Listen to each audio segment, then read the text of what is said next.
the 12, 15 captains that took the leadership of these canoes.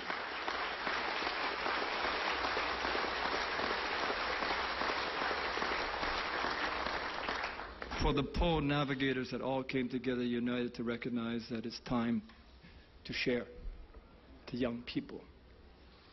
And never, ever let voyaging and navigation ever go extinct. And to all the young ones,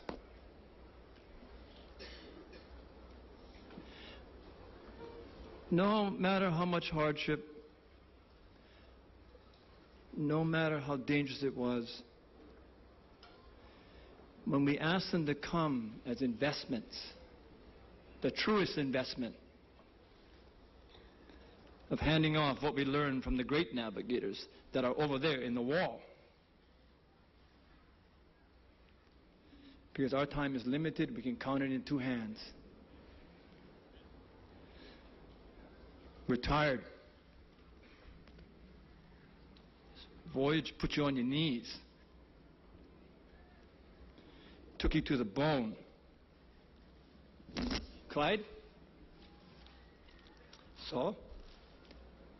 That's why we needed Eddie.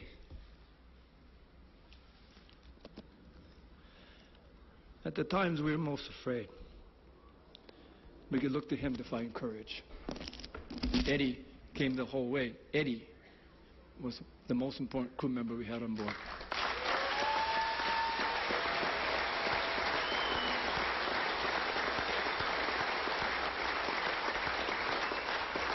I'm going to be completely inadequate. And then we're going to run out of time and I got to sit down. I'm going to think back at the moment that I was never good enough to be able to express the gratitude of the many to have embraced us the way you have. It never sunk in until I came into the channel and looked around. The constant nagging question we always have in leadership is, Hokulea still relevant? Does it still have value? Or is it too old? Has the racing of the 21st century outpaced it so much that things old we don't care about anymore? It's a nagging question. Whether we're going to borrow your young people, take them to sea, and make the promise they're going to come back. It's a nagging question. Well, thank you, Hawaii. Thank you for the moment. Thank you for the 150, 200 canoes are out there, the 1,000 watercrafts. Our ali'i here to pay respect to all of this. But again, everybody knows the difficult bridge to make. And that's all we are. We're just building bridges.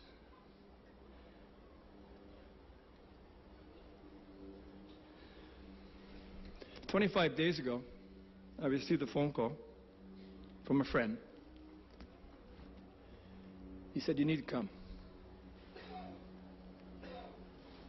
Get in your car, you need to come now."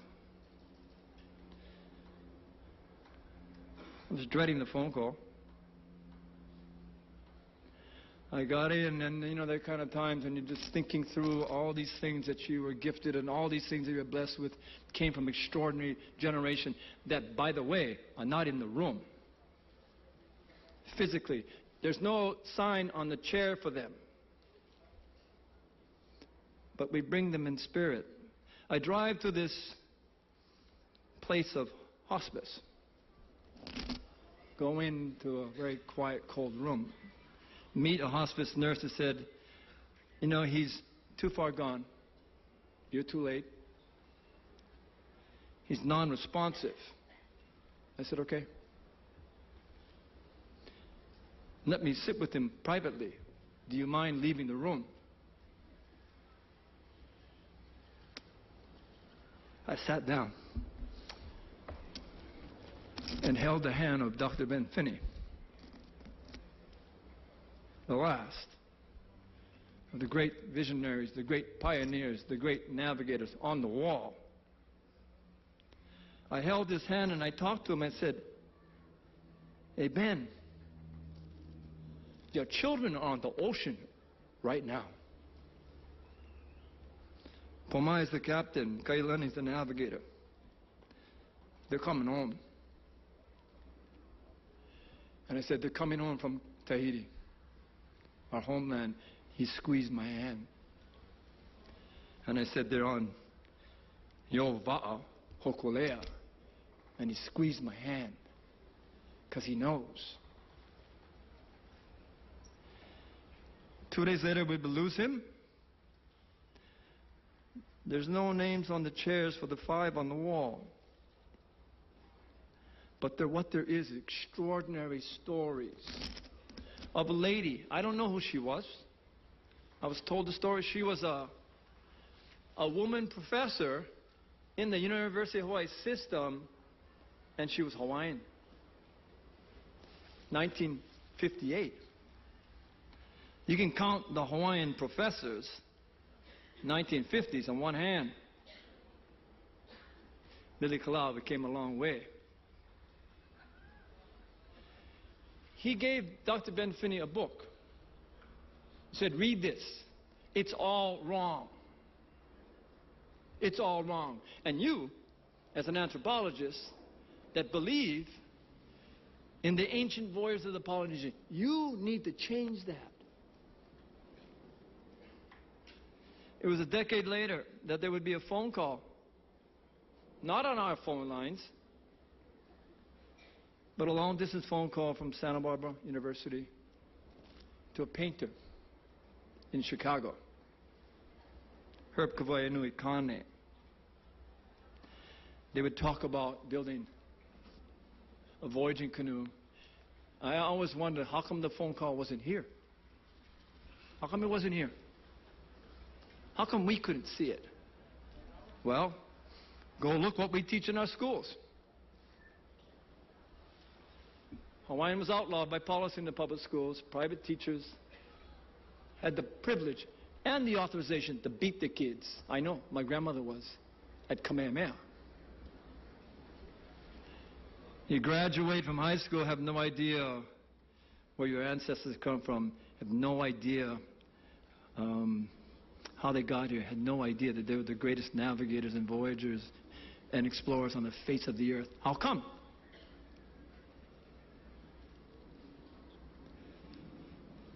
Kane, Finney have a dream, include Tommy Holmes. They bring it in. They launch a voyaging canoe, and they gave it to us. They gave it to us. The question, what will we do with it?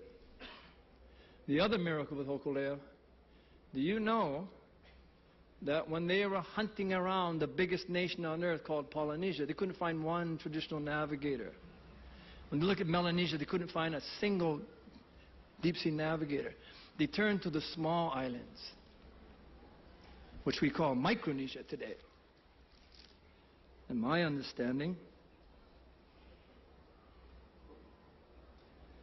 there are only 6.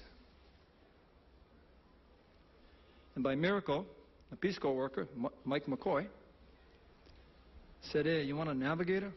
He's 5 miles down the road, living on a Thompson Cromwell UH research ship, teaching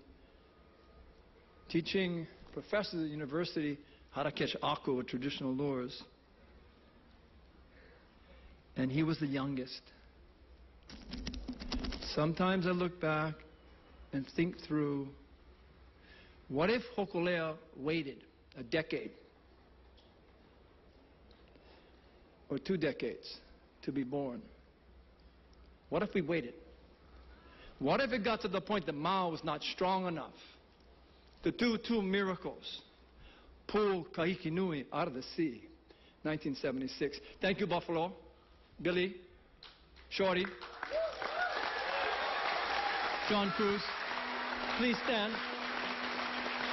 Please stand.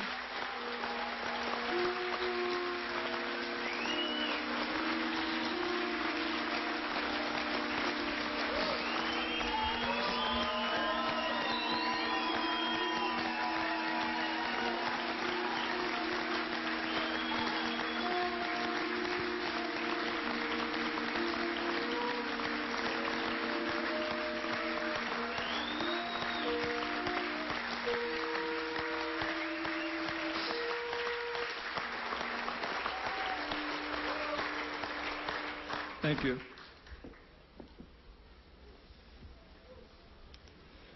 That was a time of confusion in '76. Leadership was compromised with a society that there were those who loved the canoe, prayed for it, those who didn't believe that Hawaiian stuff had any value in its own homeland. And there was those that feared this canoe because it's going to change everything. The arrival of these 4 men that are left, the last of the crew of 17 that are left, changed the world when it entered the harbor in Papeete. Brought Pacific people together, brought the family back together, and Mao found it like the miracle. But even the greater miracle was Mao when he came back for 30 years and took every one of us, too many to mention, by the hand like a child, yanked you through the window of time into the old ocean. And nobody else could do that on the whole earth. That's the miracle. Then he stayed with us and trained us, never went home, never left our side, so that we wouldn't die at sea. And the list goes on, but on the picture, I don't know. My greatest navigator is my father.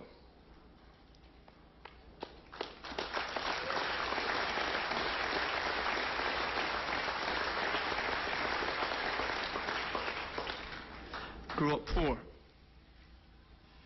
Knew the pain of poverty. Come home, and there'd be all these children in the house. They don't know their names. They're strangers. My father won't talk about these painful stories, but his older brother would tell me. Yeah, we get these children that have no home, no roof. They're not going to eat dinner tonight. And Hawaiian family take you in, call them hanai. These are your brothers and sisters. They will sleep with you tonight.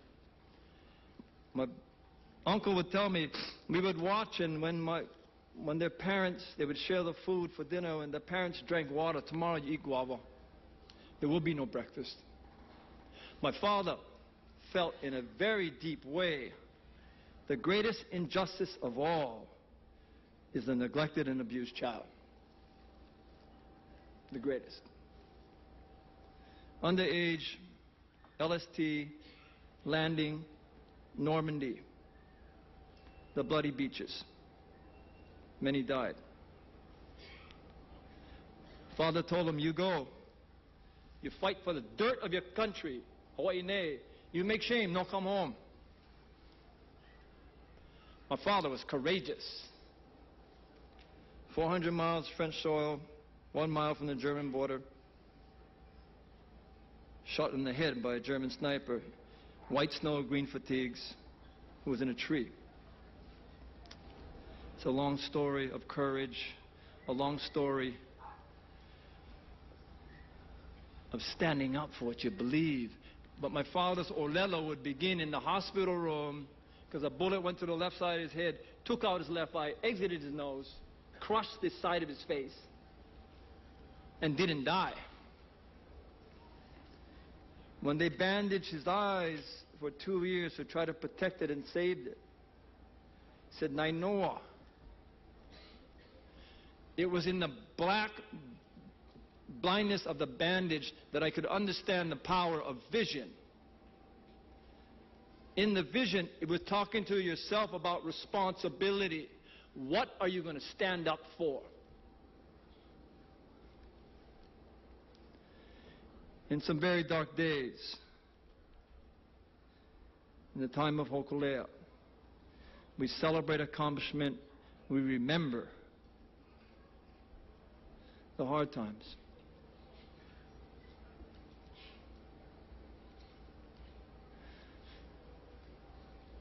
When Eddie set out, we were capsized in the gale, no communications. Call you from Tahiti in 30 days. Nobody knew we were upside down in the gale. And helpless. Eddie, the greatest waterman on the earth, had a surfboard tied to the rail. We turn over at midnight. The light comes up, and in the light there's no hope. And Eddie, it was so windy that you could not talk to you in the gale. Everybody's perched on one hull, the other hull is submerged. Waves went from 12 to 15 feet, knock you off, maybe every 20 seconds. In the north wind, hypothermia is real. And nobody knows.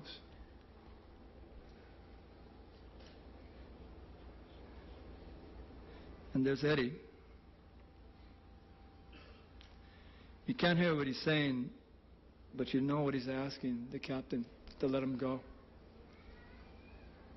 Sunrise, the captain says, no, stay with the ship. Layton, it's the cardinal rule. But nobody knows. And you're going south, quick, in the gale. Every single hydraulic swell would just carry you down another 10 feet and another 10 feet. Midday, you see him, mid-morning.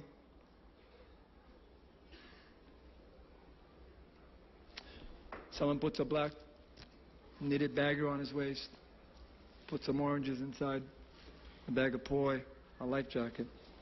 Eddie's going to go. And Clyde saw, I swam with him. That last time, and he had to go. He had to go. Eddie had the dream that we're going to go down to Kaikinoi. We're going to pull it out of the sea with Hokulea. We're going to bring pride and dignity back to our ancestors, and then we're going to give it to our children. That's why he had to go, because Hokulea was the light. And it was upside down.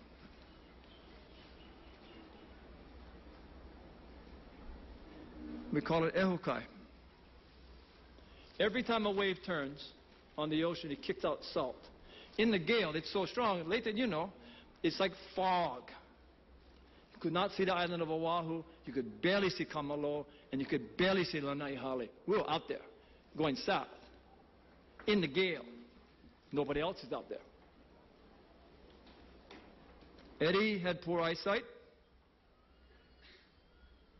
Just so you know, when we talk about courage, and standing up what you need to stand up for, like my father would say, that act of Eddie on a surfboard, paddling to an island he cannot see, was the greatest act of courage of all time. Clyde, Saul, please stand up.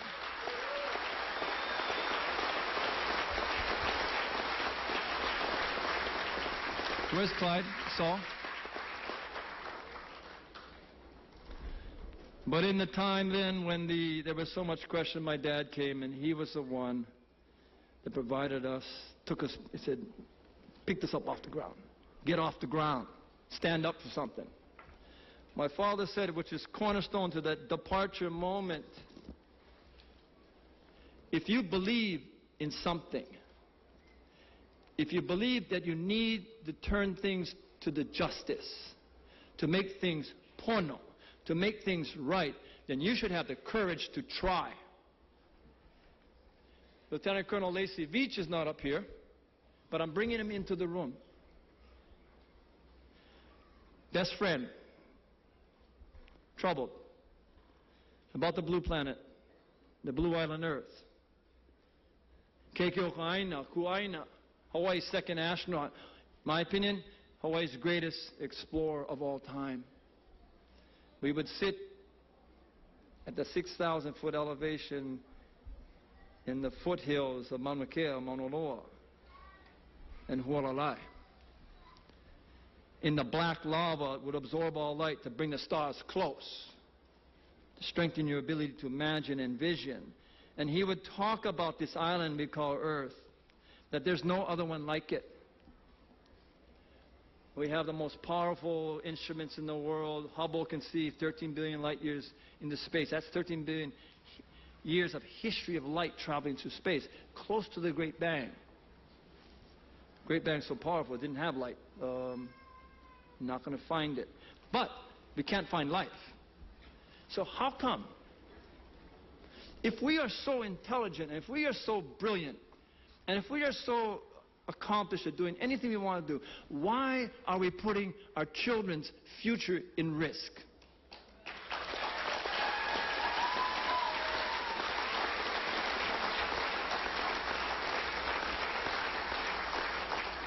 These are instructions from all these great navigators. Lacey would say, you have no idea, and I know how beautiful your island Earth is to see the whole thing from space.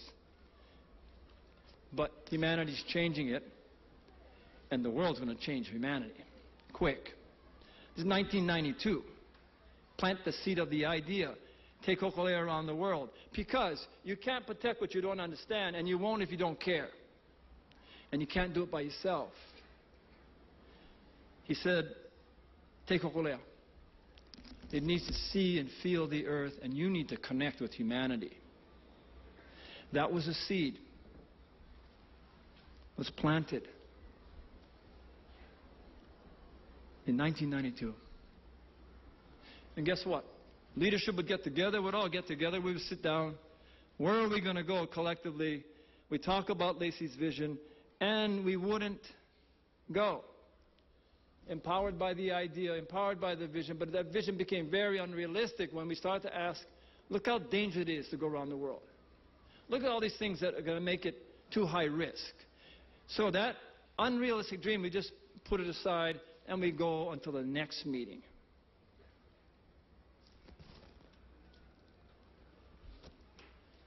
Science didn't wait.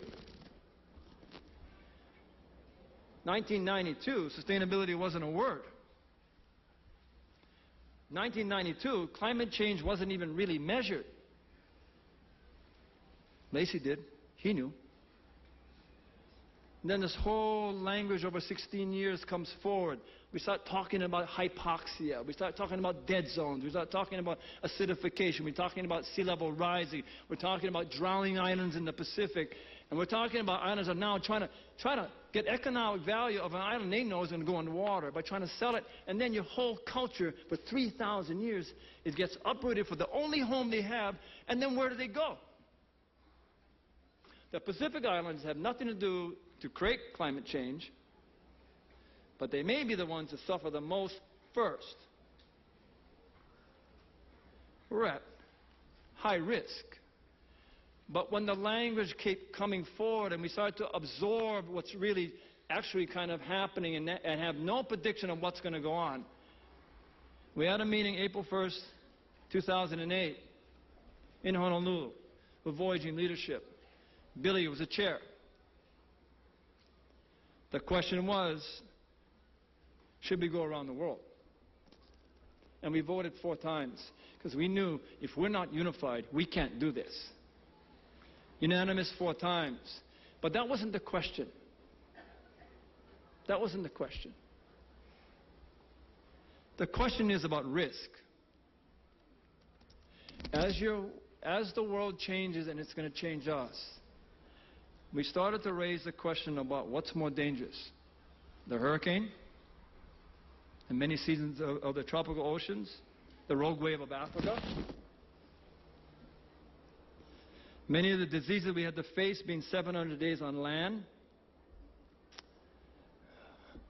the pirate of Somalia. We added it all up. Scary proposition. But what is more dangerous? The hurricane or the pirate, or staying tied to the dock because you don't believe you can go? And that your whole essence becomes ignorant, apathetic, and inactive. So when you raise the question about what's more dangerous, we don't raise it at ourselves, we raise it at our children.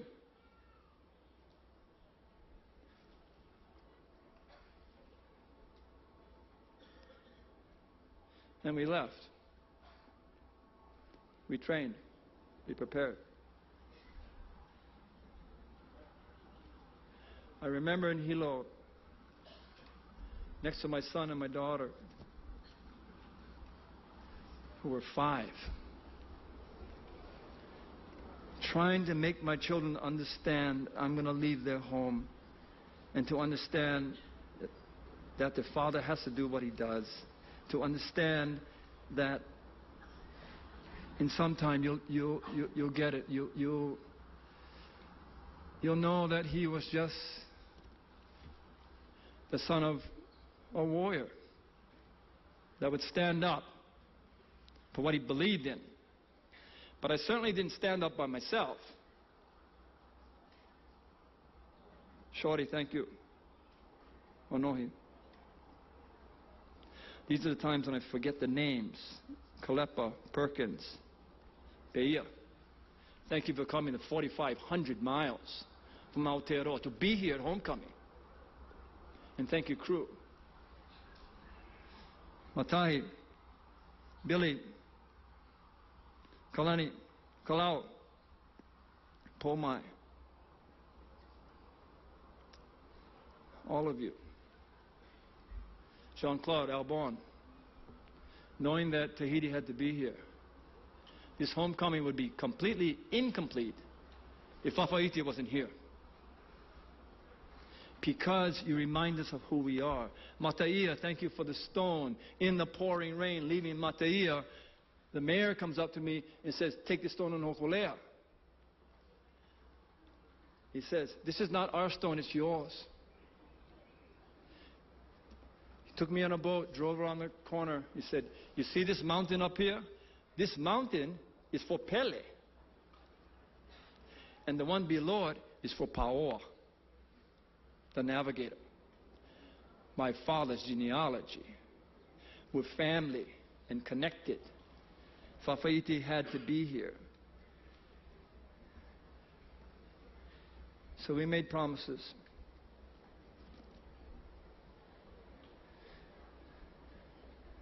The life jacket for this earth is the oceans. Take the next 4 breaths, 3 of them come from the sea. The things that we take in commonplace, even the breathing that we do, is at risk.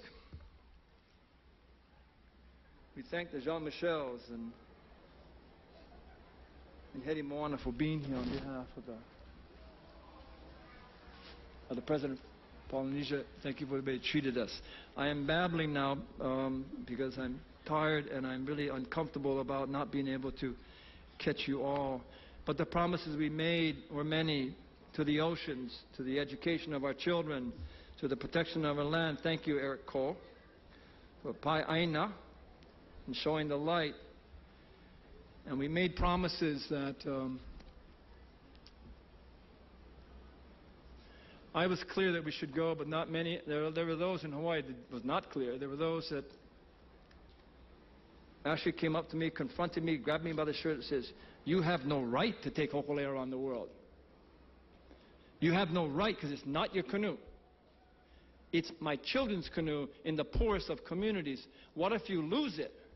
They weren't concerned to be lost me, but they're concerned to lost the canoe. So Umpo, thank you. Because by far the highest risk was your waters around South Africa, and the kindness of your people helped us deal with the fear that we treated. In the fields of lightning, in the strong currents, in the risk of rogue wave, you die. One rogue wave, you die.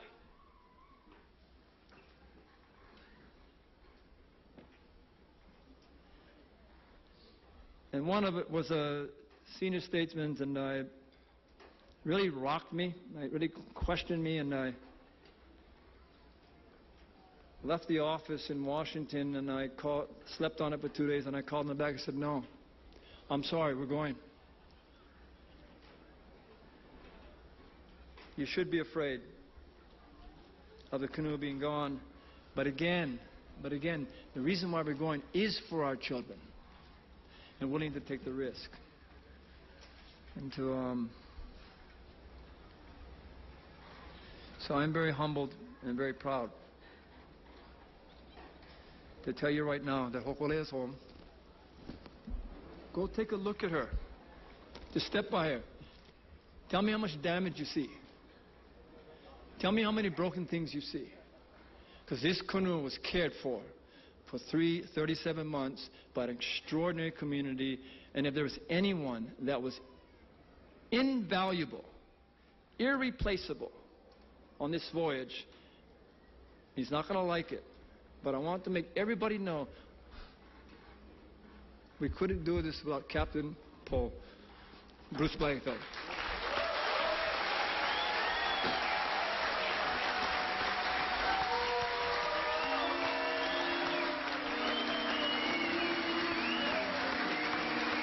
Thank you.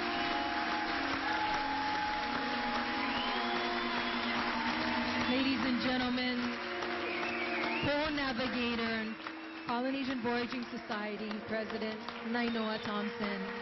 Mahalo nui.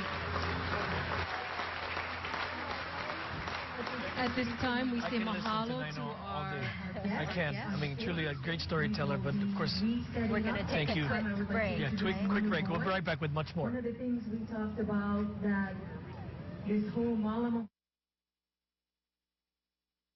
Okay, honey, just, okay, just breathe, honey. Okay. Uh-oh.